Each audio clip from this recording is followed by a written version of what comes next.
This week on X-Trex, crazy robot teacher, fake meteorological preacher. This wasn't a very good double feature. It's the Shitty Exes episode.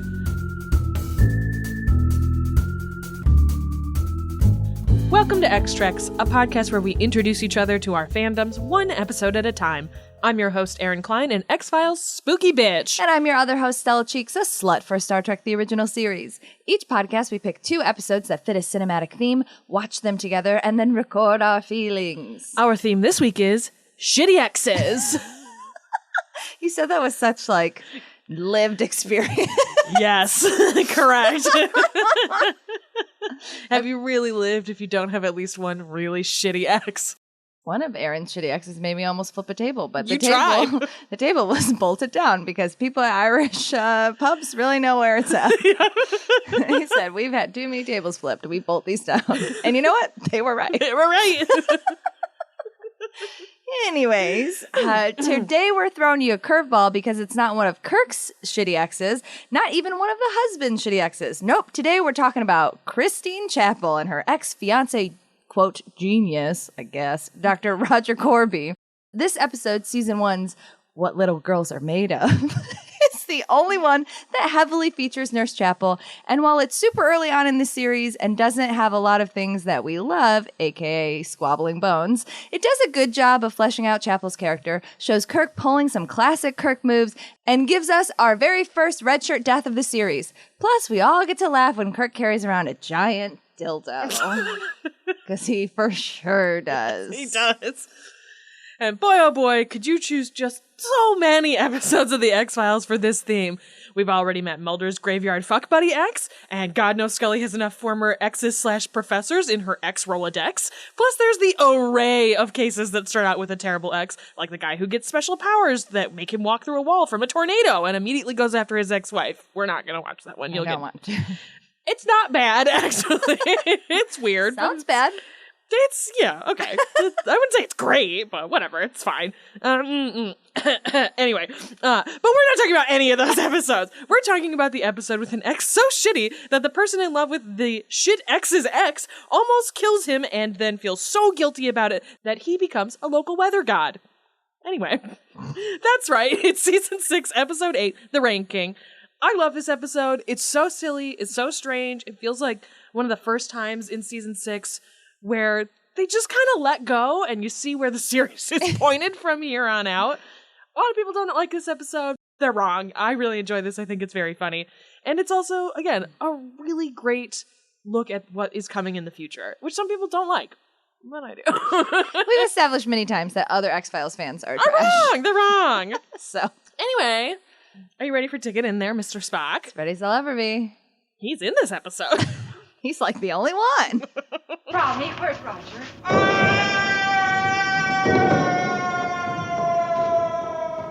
And now for a quick-ish episode summary that has definitely been proofread. The episode opens with Captain Kirk on the bridge next to Nurse Christine Chapel. Yeah, it's weird, you're right. But I guess it's not that weird because it turns out the Enterprise is headed to Exo-3, an icy planet that was the last known location of famed exobiologist Dr. Roger Corby, a.k.a. Christine Chapel's ex-teacher, a.k.a. her ex-fiancé. Yeah, that's also weird. Dun, dun, dun. Everyone is like, Christine, you should be prepared for the worst because we haven't heard anything from this man in 2 years and he's defo dead. But she's like, nah, he's probably still alive. And surprise, he's not dead. She was totally right. How did he survive? Best not to ask any questions. Dr. Corby invites the Enterprise to the planet, but only Captain Kirk, which is totally normal and not sus at all. But Kirk loves love, so he's like, can I bring your former paramour? And Roger's like, oh yeah, definitely. He's delighted to learn that she's aboard and agrees. Also, let's not gloss over the fact that that little line where Christine is like, have you ever been engaged, Mr. Spock? And he's like, totally ducks it. It's great. Everybody's like, smooth, very smooth. Anyways, Uhura gives her girlfriend a kiss goodbye, and Kirk and Christine beam down to the planet. You definitely missed it because you had a baby in your lap, but she definitely gives her a kiss on the cheek, and it's like weird and cute. I don't know. It's super awkward. Season 1's great, but also I ship it, so I don't care. When they beam down, no one is there to greet them, and Kirk's bullshit meter immediately starts to buzz, so he requests that Spock send down 2 security officers. They do a little cave exploring, almost fall into an abyss, but then they finally meet Batman. I mean, Dr. Brown. Dr. Corby's assistant, but he doesn't seem to recognize Christine. No time to think about that, though, because of the sounds of screaming coming from the caves behind them. One of the red shirts has fallen to his death. I think his name was Matthews. I didn't remember. I didn't double check. Definitely not pushed by some giant weirdo. Definitely not. Kirk tells the remaining security officer to contact the Enterprise for reinforcements, but before he can, the giant weirdo kills him. Kirk doesn't realize it, though, because Dr. Brown takes them to meet Dr. Corby, who macks on Christine right away, just like full space smash. It's kind of cute, and Kirk is like, I just am so genuinely happy to see them reunite. I love love, and I'm adorable. I obviously ad-libbed that, so I lost my place. He ruins it, though, because he's being like a good captain or whatever and wants to bring his crew down here to investigate the death of their crewmen, like total narc move. And Dr. Corby and Dr. Brown are like, no. And Kirk is like, excuse me, yes, and shoots Dr. Brown to escape. But then that giant weirdo, aka Ruck, comes in and picks Kirk up like a little baby and tosses him against a wall like he weighs nothing, and it's honestly pretty hot. And look, Dr. Brown is an android. What? Oh, also Dr. Corby's sex robot is there. Corby explains to them that he found this android making machine left over from this former society, and Ruck was just there waiting for someone to come along and make more androids. Dr. Corby, loving science or whatever, was like, yeah, let's do androids now. That seems pretty good. Ruck does a little ventriloquist talent show, and Kirk gets Dr. Corby to order Ruck to never disobey an order of Christine's. Clever, Captain. To show off how the machine works, Corby obviously creates an android duplicate of Captain Kirk with some cosmic goop or whatever. And they shave him totally naked. We'll talk about it later. So that the android can infiltrate the Enterprise so that they can leave Exo 3 and make more androids. But Kirk, ever the smarty, keeps calling Spock half-breed in his head, or out loud, while the androids download his personality to leave a code for Spock. Because Baby would never call his baby that, and it totally worked. Spock rallies the troops immediately. Meanwhile, back on the planet, Kirk is whipping out the big guns. No, not that giant stalagmite dildo. He tries to pull a little sex magic on Andrea, the sex robot, but it turns out she's not programmed for Kirk. Wonder who she is programmed for. Methinks Dr. Corby doth protest too much. Right, Christine? When Andrea leaves Kirk, Ruck stops him from leaving, and Kirk tries to talk him to death. It sort of works in that now Ruck is pissed at Corby and ready to ruin the whole plan, so Corby kills Ruck. All's well that ends well, I guess. In the tussle with Ruck, however, it is revealed that Corby is in fact himself an android. Corby reveals that he was dying of frostbite, had no legs, and so then he transferred his mind into an android body. Which Christine totally expected, because the whole show, she was giving him the hard side eye because he was acting so out of character. This man that had such a regard for life, but not, above fucking his students or whatever, is basically all chill with murder now. I'm never getting over it. Despite yelling a bunch, he is in fact not Roger Corby. But it doesn't matter because Kirk broke Andrea's brain with his sex magic, and she kills Android Kirk because he won't kiss her. And damn it, she wants to be kissed, so she tries to kiss Corby, and he's like, whatever, this plan sucks, and kills them both. No cleanup necessary. Well, except Christine's tears, that the whole thing kind of sucked for her. Spock shows up to save the day, but he's pretty late, and they don't really need his help. And in the end, nothing really changes except Nurse Chapel has a backstory now, I guess, and we'll never talk about it again. And Spock is totally going to make Kirk pay for his little clever insulting plan, because it was insulting, but it was clever, but also he's going to have to do a lot of work tonight, Anyways. Went off the rails there. How did you feel about this episode?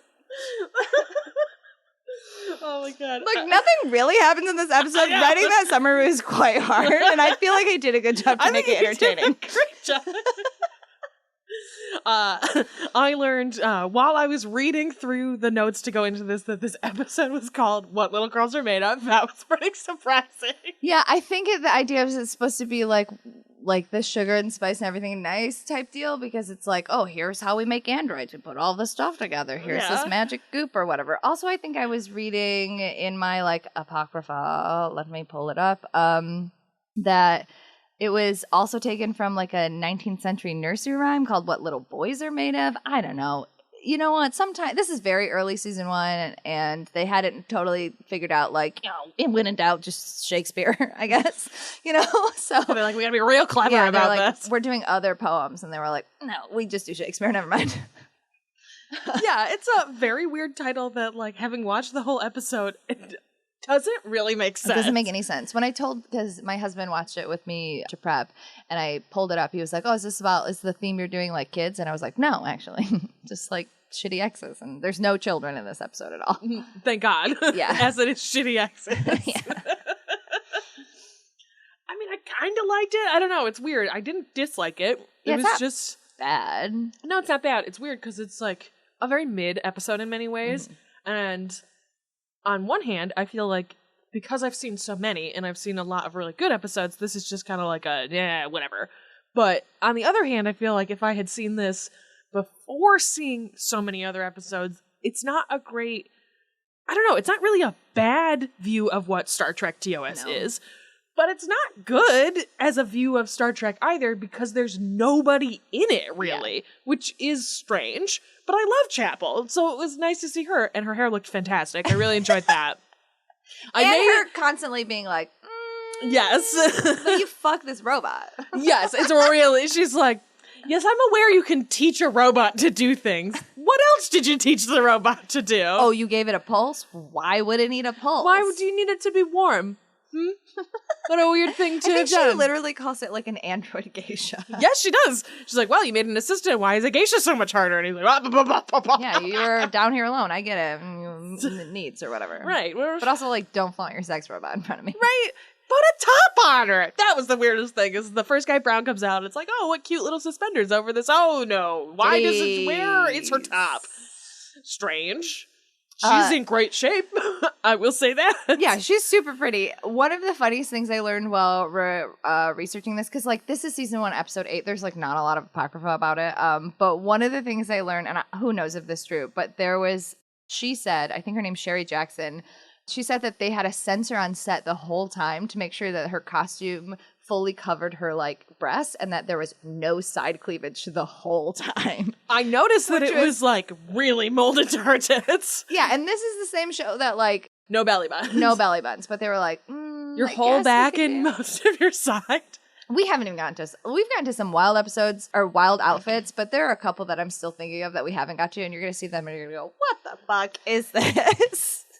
Great. I can't wait. I also saw something that was like suggested that this costume might have been inspired by designer Rudy Gungrich's monokini, and I was like, what's a monokini? And I looked it up, and it's literally just like panties with some strips. Yeah, and I it's was like a string that comes between your tits. Yeah, and I was like, oh, I mean, this does look like that. It does 100%. look. I never would have put that together, but it totally does look like a monokini. And it's a very 60s like thing. Yes. And it's like, it's pretty fucking cute. It does look really cute. And the it's color choices are good. But yeah, the men get like Dr. Brown has a turtleneck under his like slutty overalls. And everyone else gets like a full jumpsuit. Yeah, and Corby and Kirk, the real Kirk, get a full jumpsuit. And then Ruck's just off doing whatever the fuck he wants. He's in so many clothes. He's a superior android with superior fashion, you know? Like...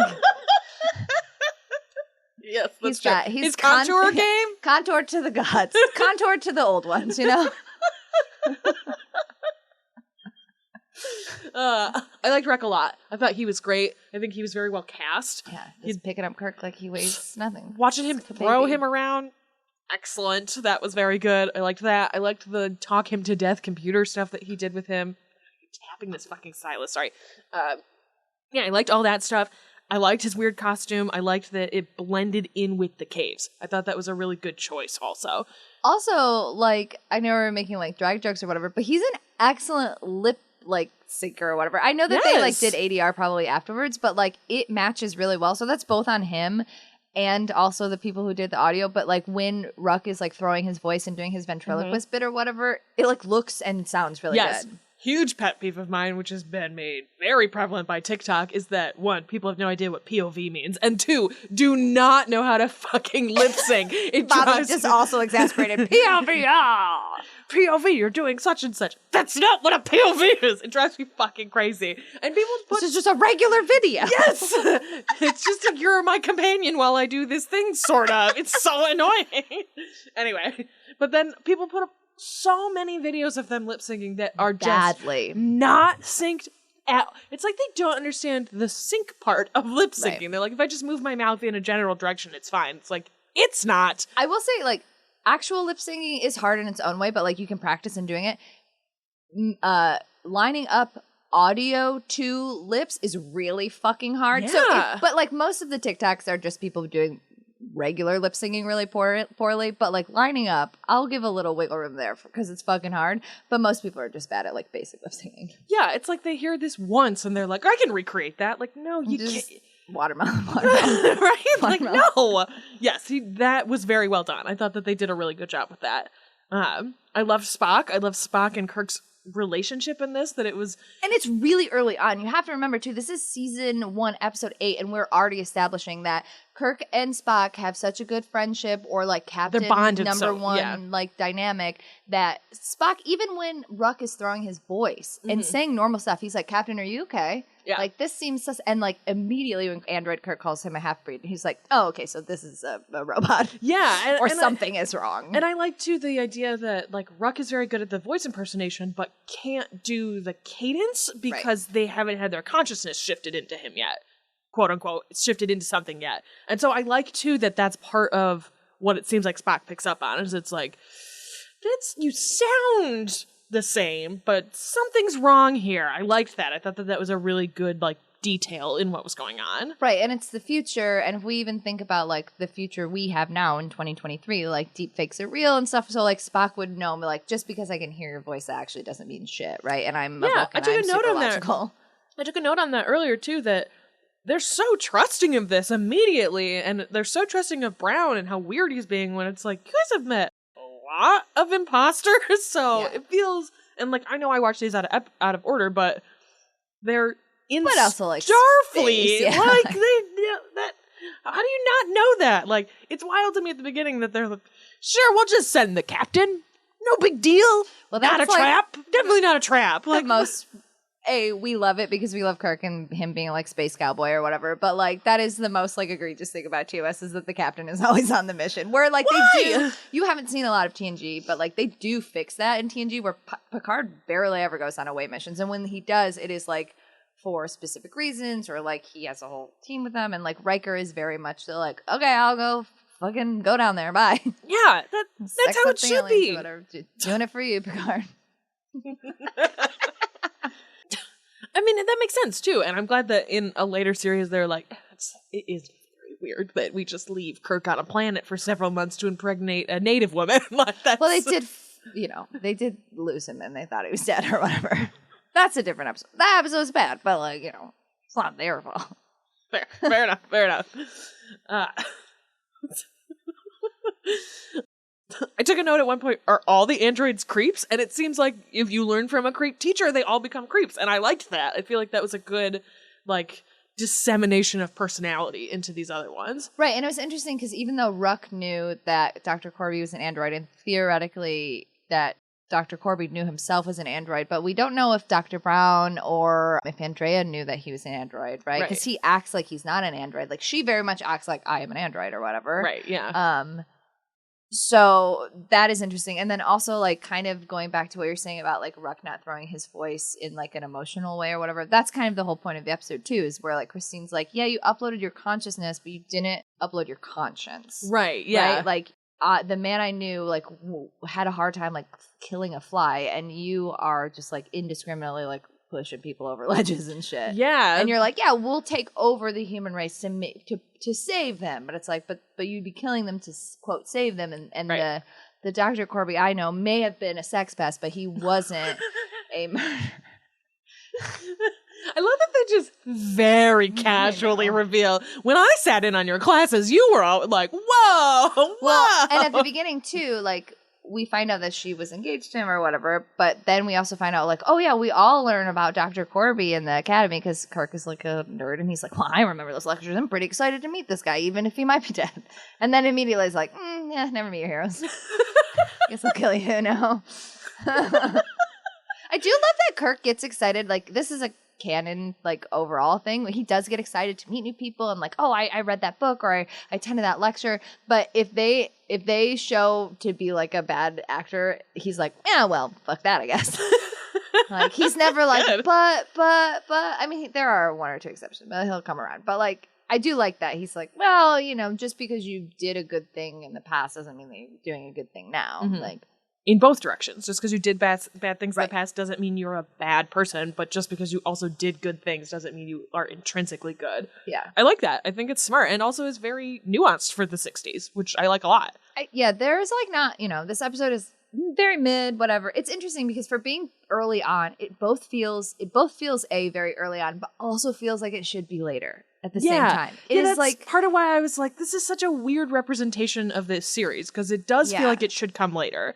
Because it's not a good, like, crew episode. There's no Bones, there's no Sulu, there's no almost anyone, basically. Right. We do get to see almost all of her ass, though. I did not see her kiss chapel, but I saw, like, her whole butt, basically. And it was like, Jesus Christ. Yeah, so in that sense, it's, like, very early season one where they're still figuring out crew dynamics and who they're going to put their whole, like, weight behind or whatever. Mm-hmm. But it also does feel like a later episode in that, like, you're so used to everybody else. It's like, oh, we can do a one-off episode. I don't know. Yeah, it's weird. Yeah. But, like, again, generally, I wouldn't say I disliked it at all. Not a bad episode. No, it was just like, weird. Yeah, one thing so we always talk about Zach Hanlon of the AV Club, but he wrote that without Mr. Spock or McCoy to play off, Kirk's character is less interesting. And I was like, I actually find that to be untrue. I'm a baby apologist, whatever. But I think Kirk is really interesting in this episode from like a character standpoint. Like his whole like, you got ex-fiance here? I love an ex-fiance. Let's do it. He's so happy to reunite them. I love that moment. I think I said it to you when we were watching where like they almost go over the cliff and like Kirk grabs her and then they like hold hands together. It doesn't feel like haha Kirk whatever finger guns. It's not fuckboy. No, it definitely feels like this is I don't want you to fall, so we're like holding on to each other for safety. But it also feels like I'm here to support you because, like, yeah, we know your fiance's here, but we don't know what. And this cave is actually kind of creepy, so like, I'm here for you. It's like big best friend energy. Not that they need to be best friends, but like it's good. It's just like good supportive energy.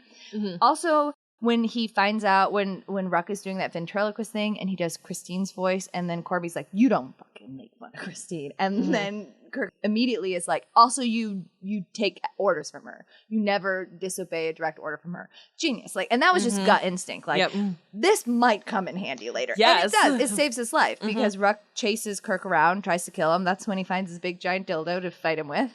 And he almost kills him, and then Ruck's like, "Oh, I can't kill him because Christine told me." She's literally running through the cage, being like, "You can't kill him. You can't Don't kill him. You have to obey me. This is an order." Yeah. So that was smart. And then the android thing, he gets turned into the android, but Corby makes a big point of like, "Oh, he doesn't have his consciousness yet, but we're gonna upload that, and it's gonna be perfect." And Kirk just smartly being like, "Oh, I'm gonna like." Encode a message. What is something that I would say? Oh, I'm not a racist piece of shit, so I'm going to say a pretty racist piece of shit thing to alert Spock, and just like saying it over and over and over again while that is being downloaded.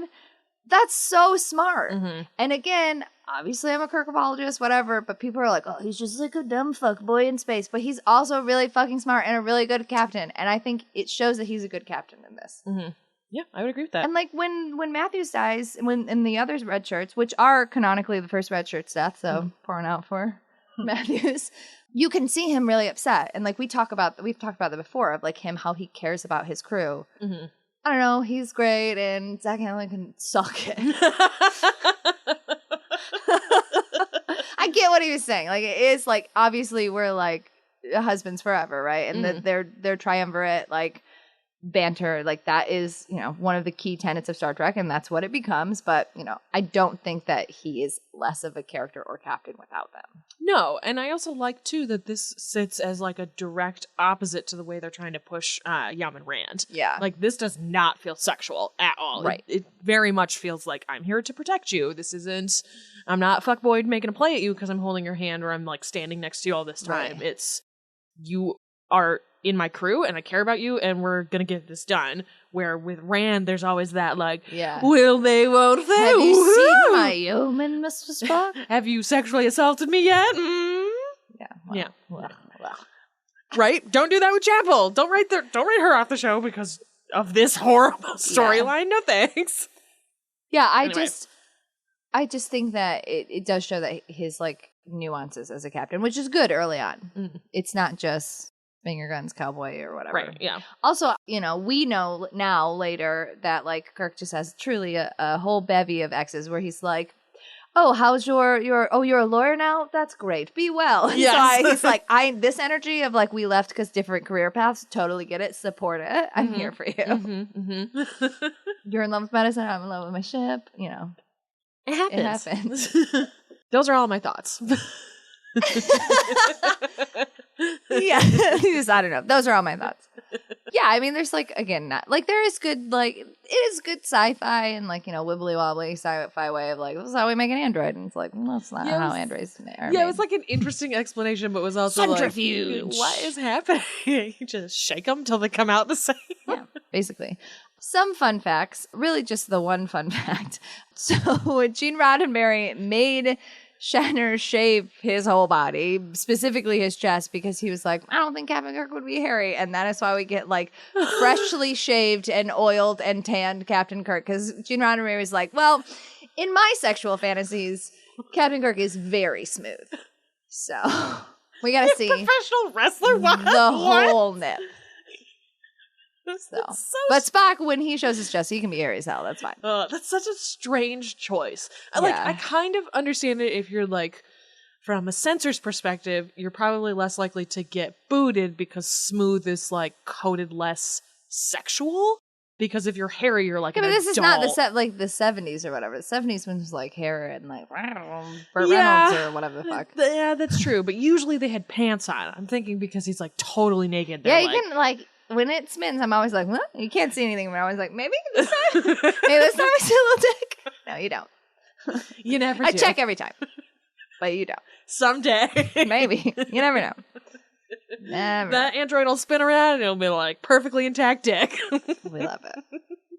I do love that scene of the two Kirks like just bitching at each other. I was like, how anybody thought this character was straight, I truly don't know. Truly and fully, I do That's not what you know. didn't know, Chapel. Andros don't eat. How unfortunate for you that you'll never get to experience the deliciousness that is food cubes and gravy. Well, I'll never starve to death, bitch. I'm like, oh, okay, holy fuck. Yeah. It's like, do you guys need a room? Because it fully feels like you do need a room. Yes, that's exactly right. The most gay thing you can do is want to fuck yourself. So he was like, I'm mad, but would. You want a link for that? I got it.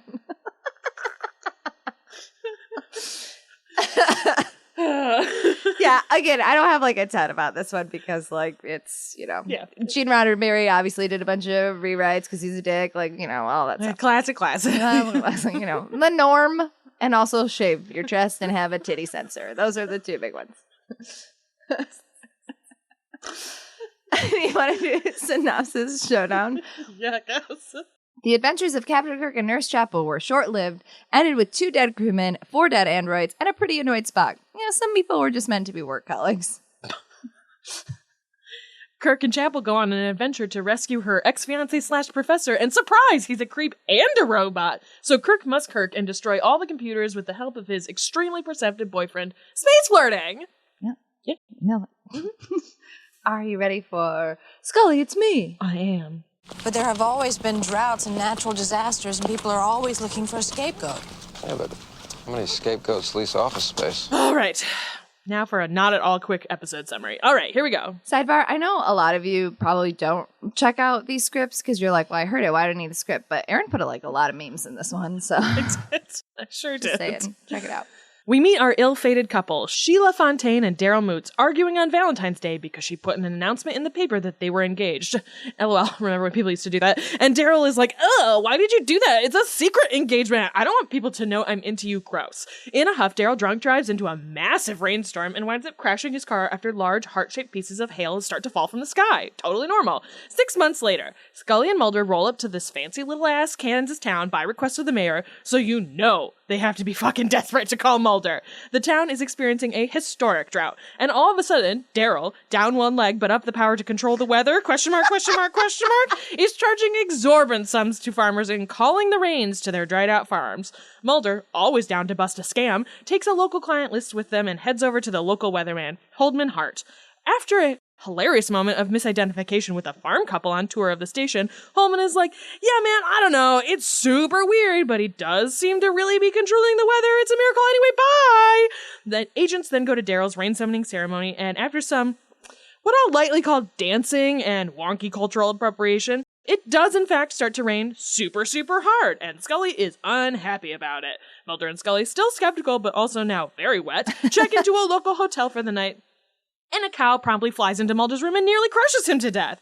After the cow incident, Sheila tearfully confesses to Mulder that she thinks the flying cow was her fault. See, she's always had these crazy weather-related events happen and just ruin her life, and she thinks she's unconsciously responsible. Mulder is like, come on, that's crazy. No one can control the weather, and you're especially not responsible for Daryl losing his leg. That dummy was drunk as a fucking skunk. Holman looks at this and goes, iCarly.meme. Interesting. And suddenly, Daryl's magic rain powers vanish. Surprise! The weather magician is actually Holman Hart. And the reason that all this awful weather stuff happens is because he's been secretly in love with Sheila since they were young. But she friend-zoned him super fucking hard, so all of his emotions have been making their way out through the weather and ruining her life. So, in order to prep for telling his long, unrequited love his true feelings, Holman goes to the master for advice, the Bait Slayer extraordinaire. That's right, Fox Mulder. Fox tells him he's just gotta tell her the truth and hope for the best. And also, by the way, I do not gaze at Agent Scully. You bitch, you definitely do. Anyway, good luck. While this is happening, Scully, reluctantly, is trying to get Sheila to come around on the idea of Holman being literally any level of sexual at all, but Sheila is like way ahead of her and is like, tell me about Mulder. Can he kiss? What's that like? And Scully is like, oh, wait, no. You misunderstand completely. We are friends. And some of the best friendships are built on anyway. It's not Mulder. Anyway, goodbye. And Sheila responds with, a word? You're not smashing? Cool, I'm gonna smash then. And immediately gives Mulder the most lipsticky kiss of all time. While Scully watches in horror and Holman watches like Michael Jordan meme. And I took that personally. And so begins a meteorological event to rival God. Mulder and Scully cannot leave because Holman only wants what Sheila wants, and that means Mulder cannot leave until they fix the problem or die in this natural disaster town. During the high school reunion, which is happening around this nightmare pair, Mulder finally gets to Holman to reveal to Sheila that he's in love with her. And you know what? Honestly, she thinks it's just the sweetest thing, and now they're in love and live happily ever after. Uncharacteristically, Mulder does not obsess over this local weather god, and they get the fuck out of this town and never look back, and presumably never reveal this to anyone in case, so, they get struck by lightning anyway. Goodbye, the end!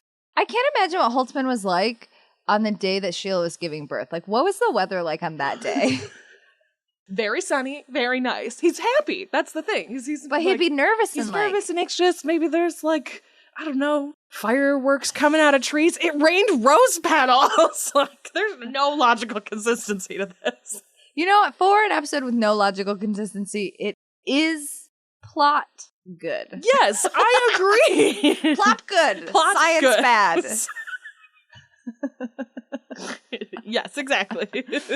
I mean, this episode is season 6. And I love season 6 because it's a fun nightmare, and I think it's really fun. And there's really good. I love that IRL David Duchovny is super checked out, but in canon, Scully's super checked out, and it's like a fun balance of canon, non-canon. Yes, I love that. In the background of every single scene, Scully's just like, "Get me the fuck out of here." She's so over it immediately. Weather? I'm sorry. Weather? Weird weather? And you told Mulder all of this? Of course I did! Great. That mayor who's like, hey, I brought my niece. She's pretty good at baton.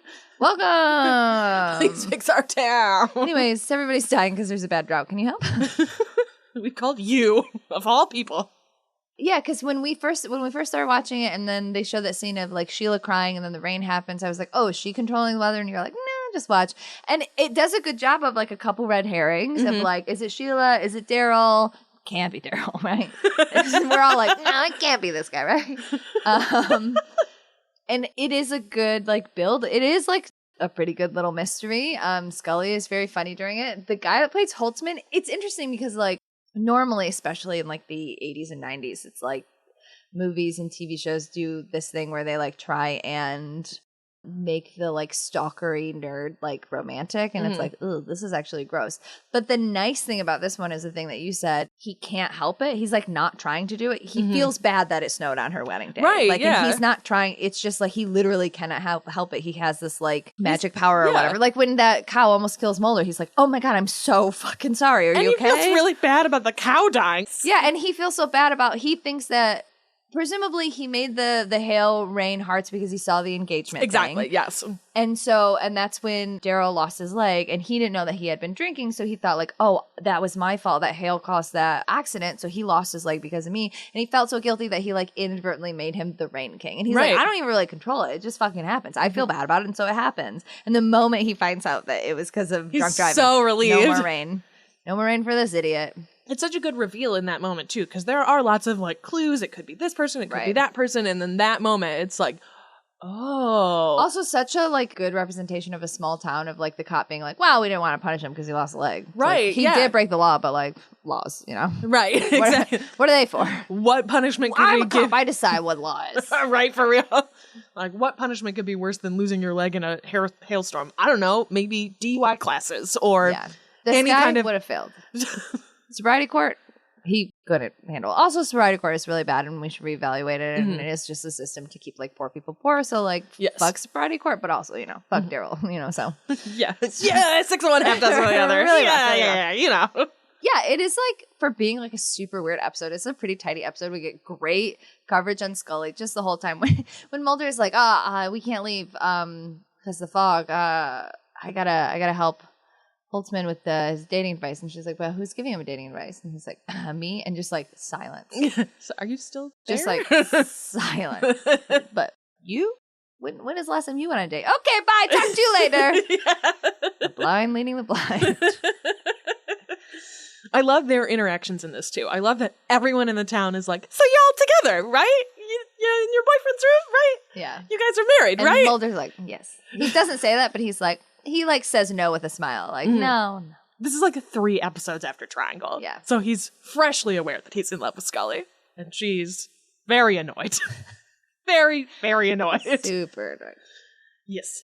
It's funny because you say that this is tidy. This episode had so many rewrites because there's just a lot going on. And so it was like dark, and then they were like, no, actually, let's do this other thing, and maybe they should be in love, and is this episode funny? I don't know.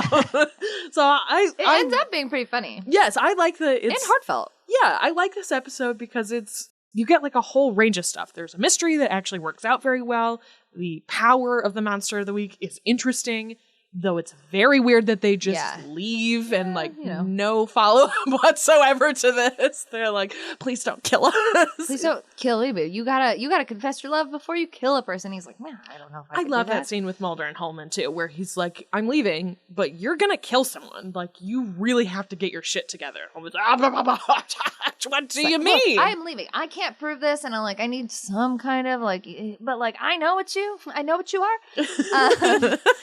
So you gotta get it together, man. Also, I like that point. Like, again, I really hate when they try and make like the like nerd or the stalker or whatever being a creep like cool. But like this, whether it meant to or not, does have a lot of nuance to it. But like, he does actually care about her. He does feel bad. He can't control his power. And you're like, point of like, well, I guess Mulder's gotta stay here. He stays here forever now. Yeah, like he wants what Sheila wants, and I agree. There's a fine line.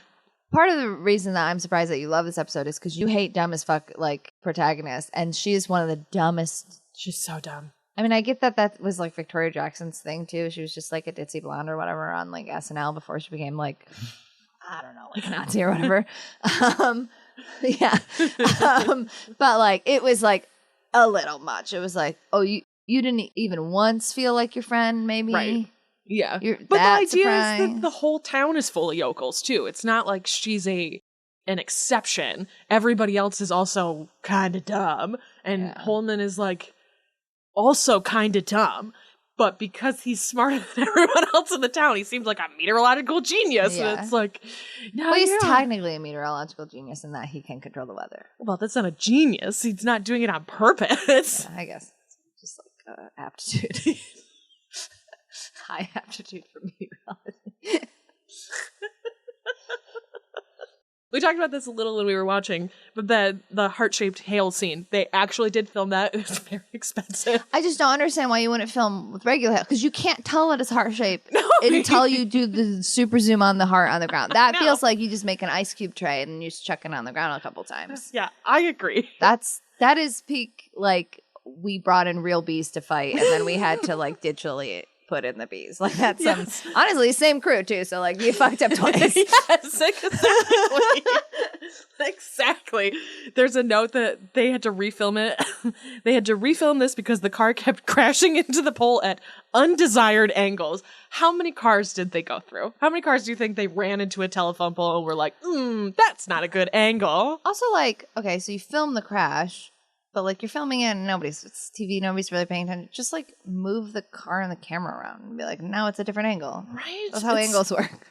You move, and the angle moves. So this was filmed in California, and they filmed it on this back road that was apparently so unused that the Department of Transportation in California was like, yeah, who cares? Go ahead.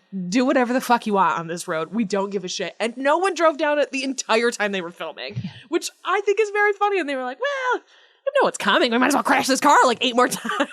Yeah, ghost road. Chris Carter, I don't like that angle. He crashed funny. Do it again. We've also already seen the exterior of this town. It's the shot from How the Ghost Stole Christmas, way back from episode 1, that they filmed in the same place. They liked it so much, they were like, we'll do some exterior shots here, which I think is fun. Also, the high school that they filmed the reunion in was an abandoned high school that they had to, like, fix up to make it look like it was a real set, which you can't tell at all. And I thought they did a very, very good job walking into an abandoned high school and being like, how do we make this not look haunted? I think they did really... we'll cover it in rainbows. Yes, exactly. The Wiz! Yeah. I was like, is this The Wiz? And you're like, dude, it's just Wizard of Oz. And I was like, oh yeah, The Wiz is based on something. And they're in Kansas. Yeah, you know. You know, anyway. Because Daryl actually has both of his legs, the prop designer had to create, like, a harness to put his leg in. I wondered. And the actor described it as, quote, very painful to wear. I bet. There's one scene when he's running is not the right word, hobbling in for the reunion when he's super drunk and doesn't have his leg. You can see his leg because of the way that the harness is hanging. You can see just like a little bit of his leg in the back. But there's so much going on that I didn't notice it. I'm sure he was also like, can we not reshoot this, please? This sucks. Been a lot of pain. This harness sucks ass. It's like a weird harness too. It feels like it could, because they do the fake wheelchair with the fake legs later, and it feels like they kind of figured out what the harness was supposed to work like. Well, not in this one. I did really like the guy who played Daryl, though. I think he's very well cast. Like, he's like the perfect person to do this. Yeah, and that weird dance that he does. Cindy, the real goat, though. She took my leg, so I'd have to crawl back to her. I love it. Good for you, Cindy. Good for you. For the hotel, that's a real hotel that they threw the cow through. They went to the hotel and they said, listen, we really need to shoot this shot of this cow coming through this roof.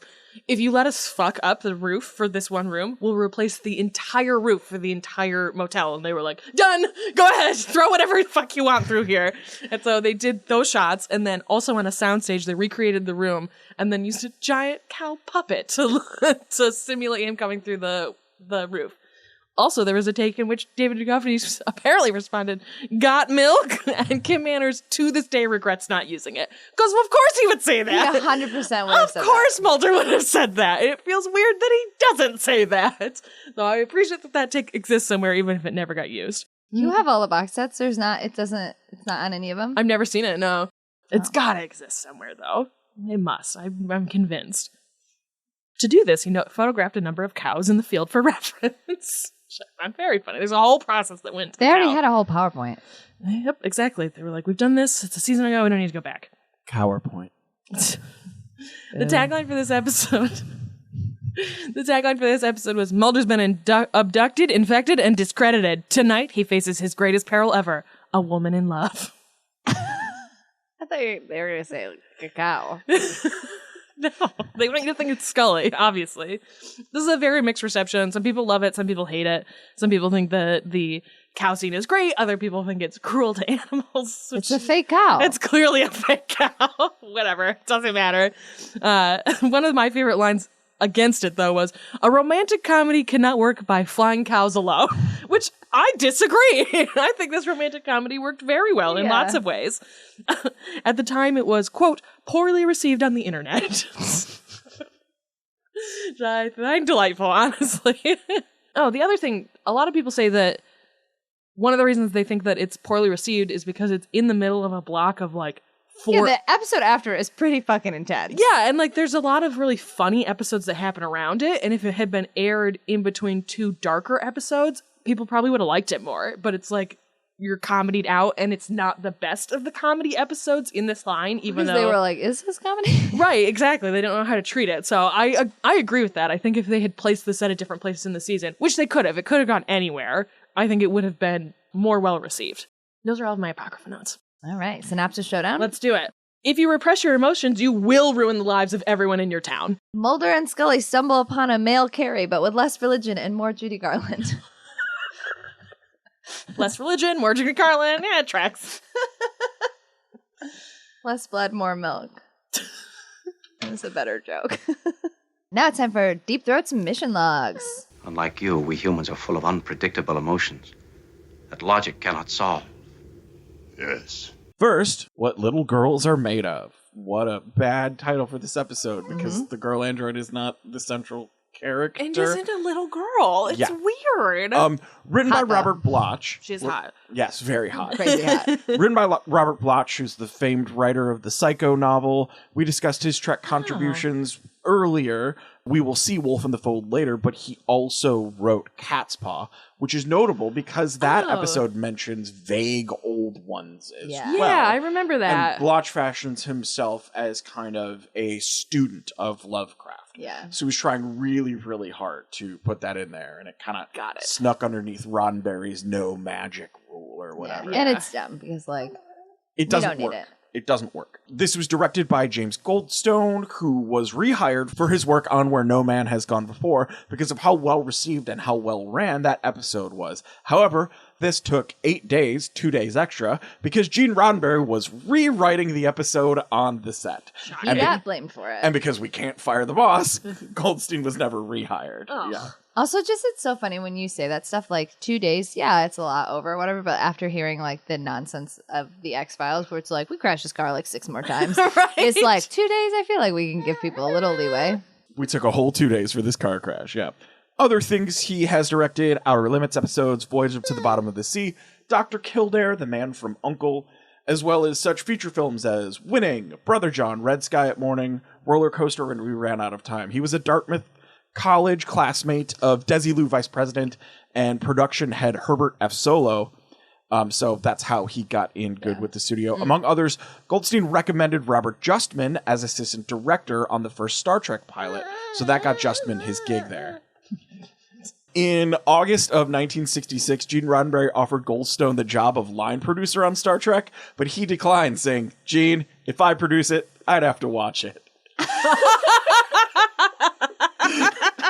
Ice cold. Ice cold. Later in a 1998 interview, he was quoted as saying, his name on his headstone will probably read, "What's his name? The guy who directed the second pilot of Star Trek." So he came around on the cultural impact of Trek. The original script, which kind of makes more sense of where this started and where it ended up in a really great way, was a wealthy socialite named Margot who hires the Enterprise to look for Dr. Corby, whom she greatly admired. So in the rewrites Roddenberry did on set, he makes it a chapel episode because we gotta put the wifey up. Like, hell yeah. But I think it... What? Oh, I was going to say, gotta keep the girl happy. Yeah. But I think it did a really great job of giving her that backstory early on in the series so that we know who her character is in the future. While much of the score of this episode is stock music, we get a couple of beats made by Fred Steiner who show up later. Andrew's theme is reused in This Side of Paradise, and the Ruck music is a danger stinger often throughout the rest of the show. Stell had in her notes a spin-off book that was created off this, which is basically just a rehash of the story again, of them finding androids that want to take over things. There is also a novella, The Worst of Both Worlds, which is a mirror universe version of that, where Mirror Universe Kirk shows up and finds this android society and just bombs them to fuck. And he was like, you know what? I hate androids. Goodbye. Goodbye. Because in the Mirror Universe, Kirk says, I can murder all of the robots that I want. And I don't have to trick them to death. I will get accommodations for them. All them torpedoes. There is a hilarious and infamous blooper reel clip on this set of several of the cast members. Yeah, it's great. Of several of the cast members drunk and spinning around on the android making merry-go-round. We got to find that, and we have to find Mulder Got Milk. Yes. We have to find that. There's also one from this of that end scene where Spock runs in, and he runs in with his kid wearing Vulcan ears. Oh, I've seen that one, actually. That's from this episode, because he rushes in and says, "Are you all right, Captain?" Just like he does in this episode.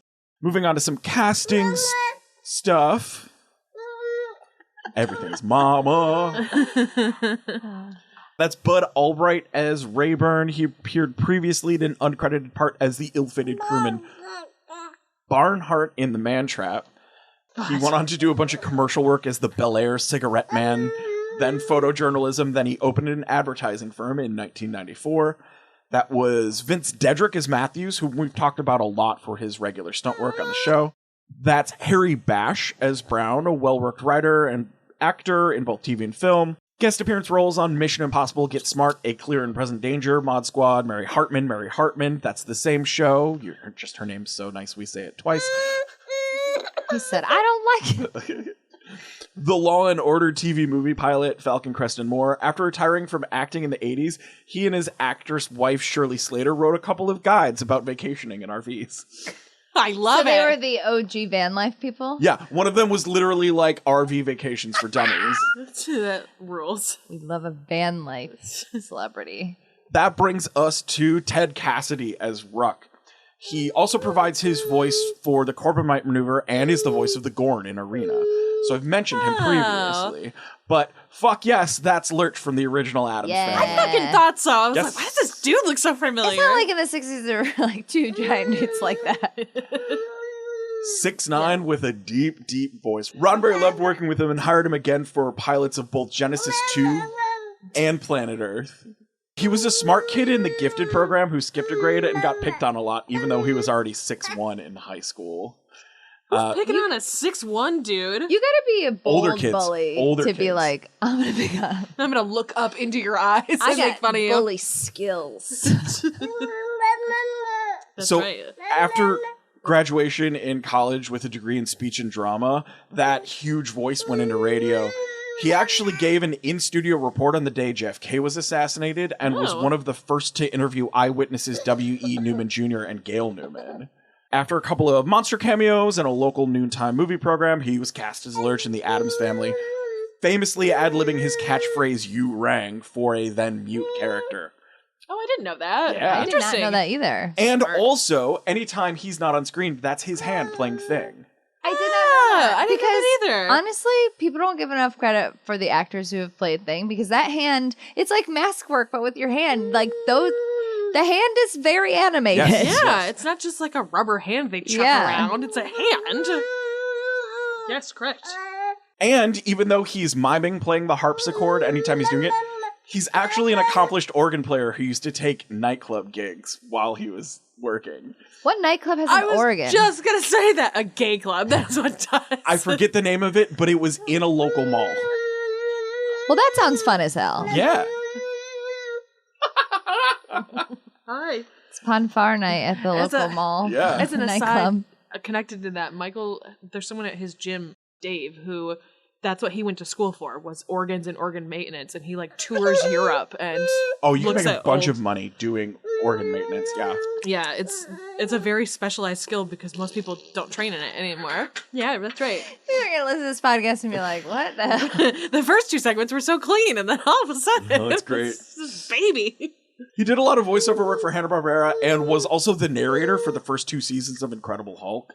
Oh. Did guest spots on Man from U.N.C.L., $6 Million Man, and Daniel Boone while appearing in films The Last Remake of Bo Guest, Butch Cassidy and the Sundance Kid, and more before he died of complications during an open heart surgery in 1979.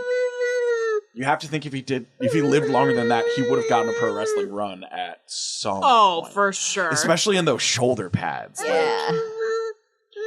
There's a story about them testing Rook's costume and makeup and bringing some clothing salesman in for a meeting with Gene Roddenberry, and instead of Gene Roddenberry, it's him in the costume, and the clothing salesman freaked out. Yes, is that right? And then as a kind of side note to that, Luxwana Troy, who we know is played by Majel Barrett, her valet, Mr. Hom, is played by Carol Sukian, who plays Lurch in the Addams Family and Addams Family Values movies. I love that. Weird. That's wild. I love that. And that is, as Stell said earlier, Sherry Jackson as I'm Andrea. Hi. You couldn't tell? I'm not programmed for you. Also appeared on the Lost in Space episode, The Space Croppers, where she plays kind of the same thing, but she's a country hillbilly witch named Ephra, who was seen flirting with Major Don West, much to the pleasure of Judy Robinson. So it's kind of like another push and pull thing. Product of a Hollywood family and given acting and dancing lessons at a young age. She was a successful child actor, even playing John Wayne's daughter in Trouble Along the Way, and a long run on the Danny Thomas Show, which earned her a star on the Hollywood Walk of Fame a week before her 18th birthday. Yeah. She aged into various roles as biker and beachgoer in movies like that, but also regular TV guest appearances like Barnaby Jones and Incredible Hulk. Other than an episode of Guiding Light in 92, she left acting in the early 80s. I wondered about that. I feel like 'cause she was so pretty and like not bad in this episode, but I feel like she would have popped up a lot more. Which brings us to Michael Strong as Roger Corby. A graduate of the Actors Studio, he was also part of the original crew of the Lincoln Center Repertory Company, performing in key plays by Arthur Miller, S.N. Berman, and Eugene O'Neill, with Broadway experience to boot. On film, he had notable roles in Planet of the Apes, Point Blank, and Patton, but this episode is what he's most noted for. Other TV appearances include credits from 1948 to 1980, the time of his passing, include The Defenders, Mission Impossible, and the original Battlestar Galactica, which was like one of the last things he did. Interesting. Moving on to The X-Files. This was written by Jeffrey Bell. This is an interesting story because this was a spec script that he pitched to them. He never saw himself as a television writer, but he wrote like 3 script ideas, all of The X-Files. They ended up taking this one. And while Spotnitz, Scheibin, and Gilligan were all working with him on this script, they said, hey, do you want to be a writer for this show? And he said yes. He has writing credits on 4 more episodes, including the Goldberg variation we talked about, and has story credits on 45 more episodes. He's worked on Alias, Angel, Agents of S.H.I.E.L.D., and other shows that start with other letters.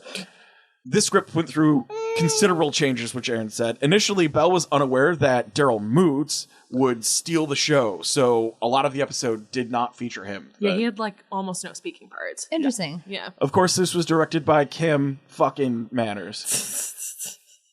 We'll jump to some casting stuff, because like Erin said, there's not a lot other than the production stuff for this. Interesting enough that Sally Stevens, as that voice singing on the radio, we also see her in, or hear her in 2 Millennium episodes, Beware of the Dog and 1919. Does most of her work singing for film music scores, and has credits in both The Simpsons and Family Guy opening themes. Oh, interesting. 37 acting credits, 429 music credits. Jesus. That's Brian D. Johnson as Man. His first credit, he has over 75 commercial credits. Guest TV roles include House, 24, Castle, and roles in films including The Devil Inside and Her. That's Sharon Madden as the hotel manager, most known for roles in Turner and Hooch and Jagged Edge. She also has a lengthy guest TV role list ranging from 1979 to 2014, including Knots Landing, ER, and How I Met Your Mother. I want to do a spin-off of ER called HR. How has there never been an HR? Stumbled into no one fucking wants to gold. watch an HR show. That's Dan Gifford as... Oh my god. That's why. There it is. Yeah, that's why. That's Dan Gifford as the local news anchor. Also roles in Malcolm X, Contact, and Weekend at Bernie's 2, The Range. Also been nominated and won Emmys and Oscars for the documentary Waco, The Rules of Engagement. So, like, all over the place, totally. Wow, yeah. What is that noise? Great question. That's Tom McFadden as a doctor, most known for playing Mr. Weber on Nightmare on Elm Street 2. And this is his last credit until WIC 300 from last year.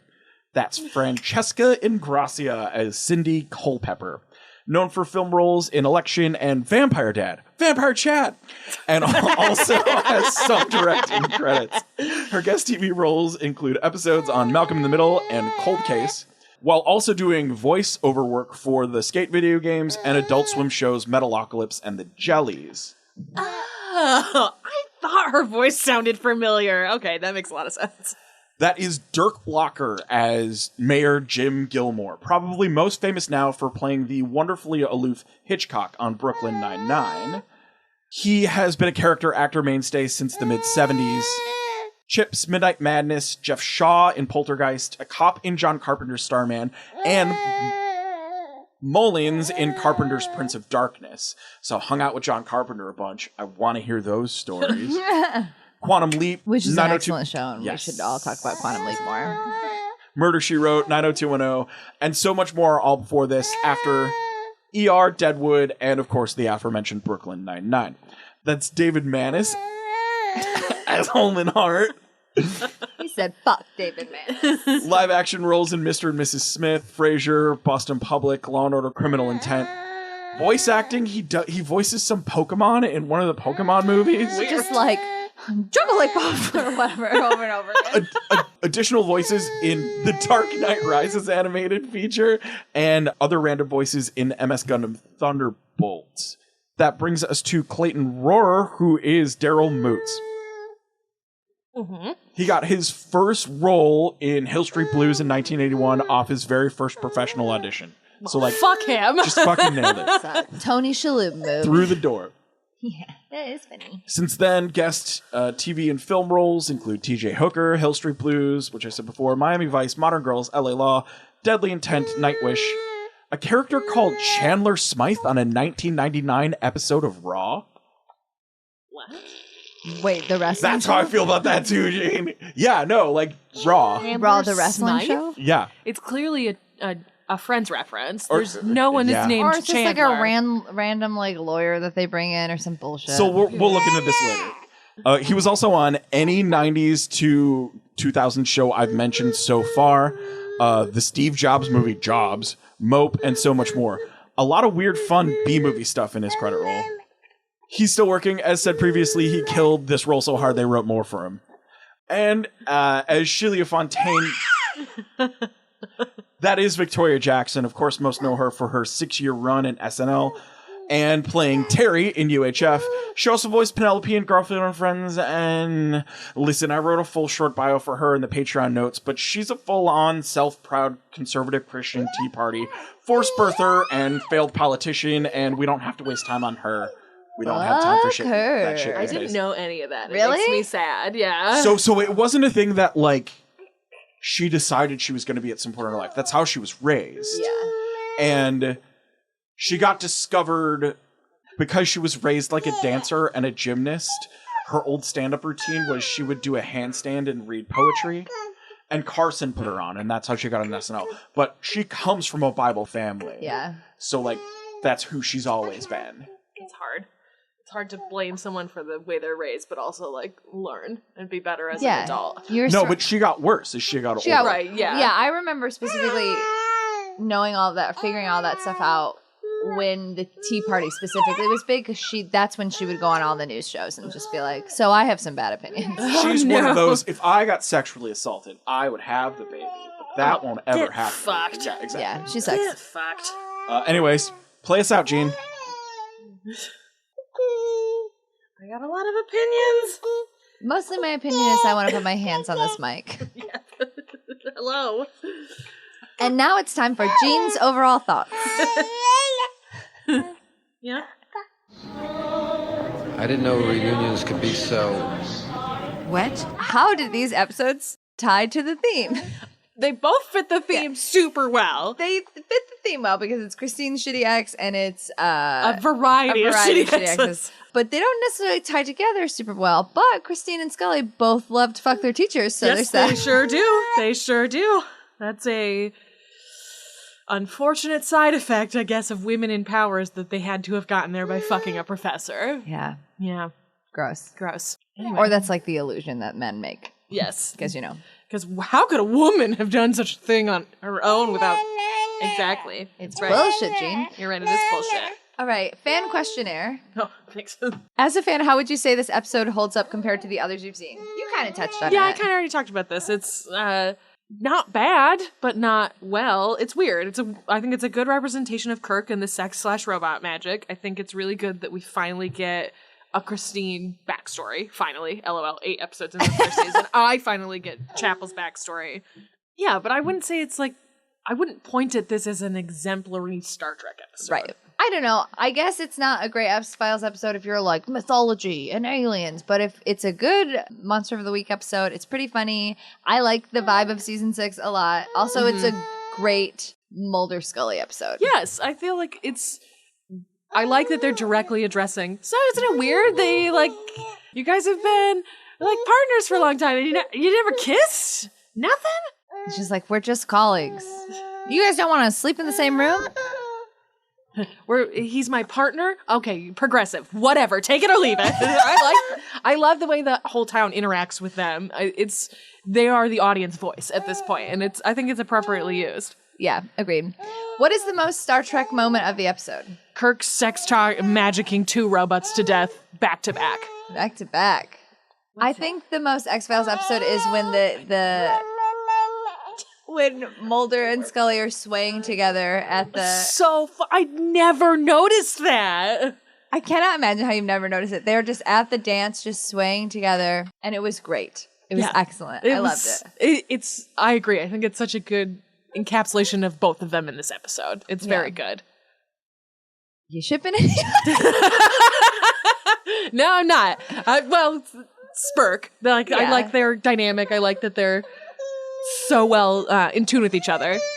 I guess, the Mulder Scully stuff in season 6 works, especially post-triangle and then everybody pointing it out and him being like, I don't gaze. It's like, I'm not gazing.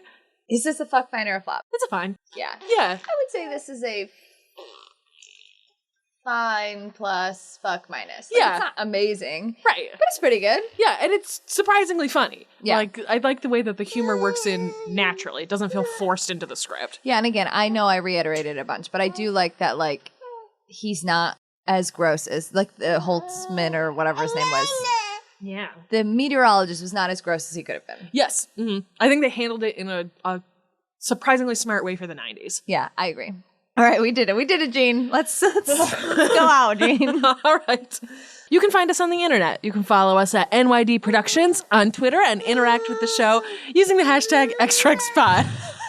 You can find me at NYD Urgency on Instagram. You can find me on Twitter at Stella_Cheeks. And you can find me playing with this baby. You can also email us at extrakspot@gmail.com with questions or comments. If you want some fix with giant cave dildos, I don't have that right now, but I could. And if you want more of this craziness, including the unofficial channels episode we were recording directly after this. With the baby. With the baby. With Gene in the room, he's gonna... Have a time. You can look into following us on our Patreon at patreon.com/NYD Productions. Get access to our Discord. We've been doing a dope book club every month now. Looking to doing that for all of that and more for at least $1, but more if you want. And don't forget to subscribe and to wherever you listen to podcasts and to tell your friends. Because we find this nerdy shit is better when it's shared. Especially with children. Yep. Bring your kids. We'll see you next episode for Destructive Powers. And in the meantime, believe boldly. Seek truth. Ship proudly. Extrex is created and written by Stella Cheeks, Erin Cline, and Bobby Hoffman, and produced by Bobby Hoffman for NYD Productions. Our show theme is Alien Spy by Ionix, and our show art was made by Jonathan Curtis.